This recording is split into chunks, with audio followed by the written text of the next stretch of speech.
علی بھائی اگلا سوال ہے، میں نے بچپن سے اپنے بڑوں سے یہ بات سن رکھی ہے کہ اسلام میں پیٹ کے بل سونا منع ہے، بلکہ شاید یہ جہنمیوں کا طریقہ ہے۔ اس حوالے سے اگر کوئی آیت یا صحیح حدیث ہو تو پلیز ضرور بیان کریں۔ دیکھیں جی، بڑے بزرگوں سے جو کچھ آپ نے بچپن سے سن رکھا ہے سب کچھ ہی غلط نہیں ہے، کچھ ٹھیک بھی ہے۔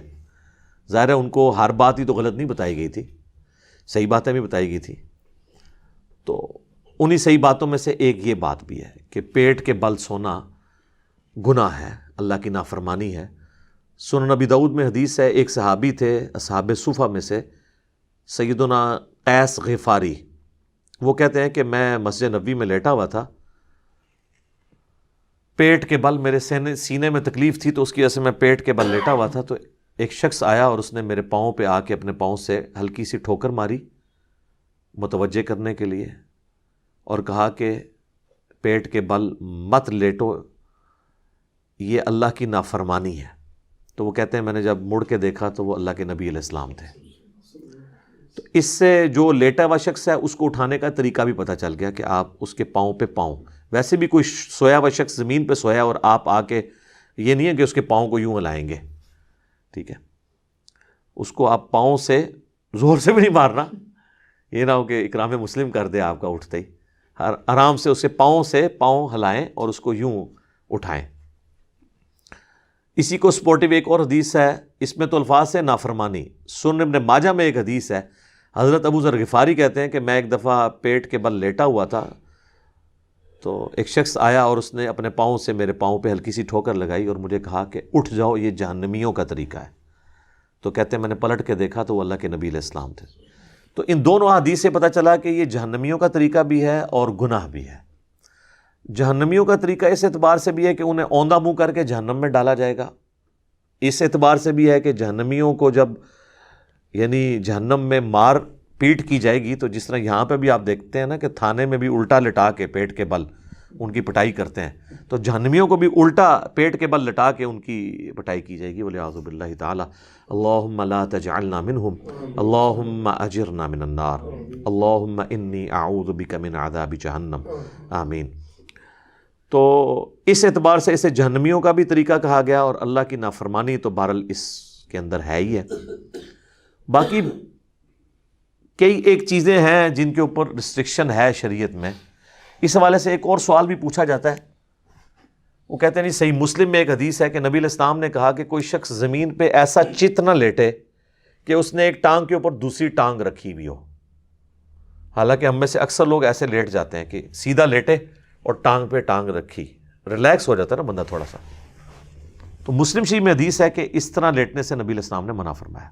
اگلے دن بھی ایک بھائی نے مجھ سے رابطہ کیا اور انہوں نے کہا کہ میں نے مشکات میں بھی یہ حدیث پڑھ لی ہے، تو پھر میں نے ان کو بتایا یہ حدیث جو ہے یہ منسوخ ہے یا کسی اسپیسیفک کنڈیشن کے لیے، کیونکہ بخاری اور مسلم دونوں میں حدیث ہے کہ نبی صلی اللہ علیہ وآلہ وسلم کو ایک صحابی کہتے ہیں میں نے اس حال میں لیٹے ہوئے دیکھا کہ آپ علیہ السلام نے چت لیٹے ہوئے تھے اور اپنی دائیں ٹانگ اپنی بائیں ٹانگ کے اوپر یوں رکھی ہوئی تھی۔ اچھا، امام مسلم نے بڑی پیاری ترتیب لگائی ہے، یہ جو منع فرمانے والی حدیث ہے نا وہ پہلے لے کے آئے ہیں، اور پھر خود جو حضور کا عمل یہی والا تھا وہ حدیث بعد میں لے کے آئے ہیں، تاکہ ناسخ و منسوخ پتہ چل دے۔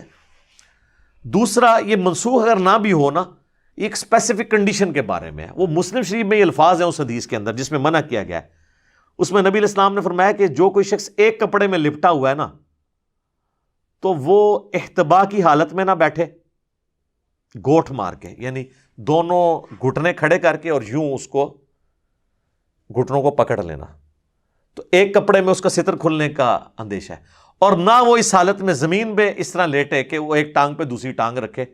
اگر آپ نے کپڑے اس طرح کے پہنے ہوئے ہیں کہ جو ایک چادر میں آپ لپٹے ہوئے ہیں تو اس میں آپ جب یوں کریں گے تو آپ کی بے پردگی ہونے کے چانس ہیں۔ پینٹ میں یا ٹراؤزر میں یا شلوار میں اگر کوئی شخص یوں کرتا ہے تو اس کی بے پردگی کے چانس نہیں ہوں گے۔ تو یہ اسپیسیفکلی اس چیز کے بارے میں ہے۔ آپ دیکھیں اس لیول تک ڈیٹیل چیزیں بتائی گئی ہیں۔ سنن نبی داؤد میں حدیث ہے، نبی علیہ السلام نے فرمایا اگر تم میں سے کوئی کسی سایہ دار چیز کے نیچے بیٹھا ہے نا اور تھوڑی دیر بعد وہاں پہ دھوپ آ گئی ہے تو وہاں سے اٹھ جاؤ، آدھی دھوپ اور آدھے چھاؤں میں مت بیٹھو۔ سائنٹیفکلی بھی یہ چیز ظاہر ہے وہ ایک تھرمل ڈفرنس تو ٹیمپریچر کا کریٹ ہو جائے گا نا. یا مکمل دھوپ میں آگے بیٹھو یا مکمل چھاؤں میں بیٹھو, درمیان میں نہ بیٹھو. اسی طریقے سے ابو داؤد میں حدیث ہے کہ کوئی شخص کسی ایسی چھت کے اوپر نہ سوئے جس کے گرد پردے نہ لگے ہوئے ہوں. رات کو کوئی بندہ نیند میں اٹھے تو گر سکتا ہے. بعض لوگوں کو سوتے ہوئے چلنے کی بھی عادت ہوتی ہے. سوتے ہوئے چلنے کی عادت نہ بھی ہو, بعض اوقات ہمارے ساتھ عام حالت میں بھی ہوتا ہے کہ ہم جب صبح اٹھتے ہیں کئی بار پوری یعنی وہ بوٹ نہیں ہوا ہوتا دماغ, آپ کو اپنے گھر میں بھی نہیں پتہ چل رہا ہوتا میں کون سے کمرے میں آج سویا ہوا ہوں, تو کسی اور طرف چلا جاتا ہے. اور کئی لوگ سیڑھیوں سے اپنی گر گئے ہیں, گئے باتھ روم تھے لیکن وہ دوسرے راستے پہ سیڑھیوں سے نیچے جا کے گر گئے ہیں, نہیں پتہ چلا ان کو. ہو جاتا ہے ایسے. تو نبی علیہ السلام فرمایا ایسے آپ نے چھت پہ بھی نہیں سونا جس کے گرد پردہ نہ ہو, تاکہ اگر کوئی ایسا معاملہ ہو جائے تو پھر اپنے آپ کو ملامت کرنے والی بات ہے. بخاری مسلم میں ایک حدیث ہے, نبی علیہ السلام نے فرمایا کہ کوئی شخص رات کو اپنے گھر میں اس حال میں نہ سوئے کہ اس کا کوئی جو ہے وہ دیا وغیرہ بتی جل رہی ہو, اس کو بجھا کے سوئے. آگ انسان کی دشمن ہے, کیونکہ شیطان بھی آگ سے بنا ہے, وہ انسان کا دشمن ہے. اور اسی حدیث میں موجود ہے کہ مدینہ شریف میں ایک گھر تھا جو رات کو یہ دیا جلاتے ہوئے سو گئے, تو رات کے وقت چوہا آیا تو وہ بتی کو لے گیا اپنے ساتھ, اور پورے گھر کو آگ لگ گئی. کیونکہ وہ تیل ہوتا تھا, مٹی کا تیل تو ہوتا نہیں تھا, وہ تو چوہا تو ظاہر پیے تو مر جائے. اس زمانے میں تو کھانے والا تیل ہی جلانے کے لیے بھی استعمال ہوتا تھا. امیر لوگ زیتون استعمال کرتے تھے, غریب لوگ اور تیل استعمال کر لیتے تھے. وہ تیل بیک وقت کھانے کے لیے ہنڈیا میں بھی استعمال ہوتا تھا اور آگ جلانے کے لیے بھی. تیل تو بعد میں دریافت ہوا ہے, پہلے تو یہ مٹی اور زمین کا پٹرول تو نہیں تھا نا, ٹھیک ہے نا. یہ تو اللہ نے دنیا بقدر ایفرٹ رکھی ہے, ورنہ کسی بزرگ نے جب نگاہ مارتے تھے ساتوں زمینیں کراس کرتی تھی تو تیل بھی کراس نہ ہوتا. یہ تو سر ایڈون نے پنسلوینیا میں تیل کا کنواں جو ہے 18ویں صدی کے اندر آ کے, بلکہ 1800 کچھ کے اندر آ کے دریافت کی ہے. وہ بھی حادثاتی طور پہ, وہ تیل کا پہلا کنواں ابھی بھی موجود ہے 19ویں میں ہی آ کے آپ سمجھ لیں 1800 کچھ کے اندر. تو وہ یہ تیل ڈیفرنٹ ہے جو آج کل ہم لالٹین میں کبھی استعمال کر لیں یا کوئی چلانے کے لیے. تو نبی علیہ السلام نے وہ بھی منع فرما دیا, اور آج بھی آپ دیکھ لیں اس کی ماڈرن فارم. آئے دن سردیوں میں ہر دفعہ ٹی وی پہ خبریں آتی ہیں کہ وہ گیس کا ہیٹر چلتے ہوئے چھوڑ دیا, پیچھے سے گیس چلی گئی, جب وہ واپس آئی تو وہ ظاہر ہے وہ بہت مہنگے ہیٹر ہوتے ہیں جو آٹومیٹکلی آف ہوتے ہیں, گیس آئی بندے مر گئے. اور کئی جگہ تو دم گھٹنے سے مر جاتے ہیں کہ وہ انگیٹھی جلائی ہوئی ہوتی ہے اور وہاں پہ آکسیجن اتنی ختم ہو جاتی ہے کہ رات کو سوئے بھی سو جاتے ہیں. تو اس اعتبار سے یعنی ہمیں شریعت میں پابندیاں بتائی گئی ہیں. البتہ نبی علیہ السلام نے کچھ بیٹھنے کے جو طریقے اڈاپٹ کیے ہیں فی نفسی ان میں کوئی خرابی نہیں. جیسے میں نے احتبا کا بتایا کہ یہ گوٹھ مار کے بیٹھنا, یعنی 2 گھٹنوں کو کھڑا کر کے یوں, یہ ایک چادر میں بیٹھنے سے تو منع فرمایا. لیکن صحیح بخاری میں موجود ہے کہ حضرت عبداللہ ابن عمر کہتے ہیں کہ میں نے خانہ کعبہ شریف کے سین میں حضور علیہ السلام کو کئی دفعہ اس طریقے سے بیٹھے ہوئے دیکھا ہے. یہ سنت ہے بیٹھنا, لیکن خطبے جمعہ میں نہیں بیٹھ سکتے. وہ ابو داؤد میں حدیث ہے کہ کوئی شخص خطبے جمعے کی تقریر کے دوران احتبا کی حالت میں نہ بیٹھے, کیونکہ یہ ریلیکس کرنے والی پوزیشن ہے, آپ کو نیند آ جائے گی.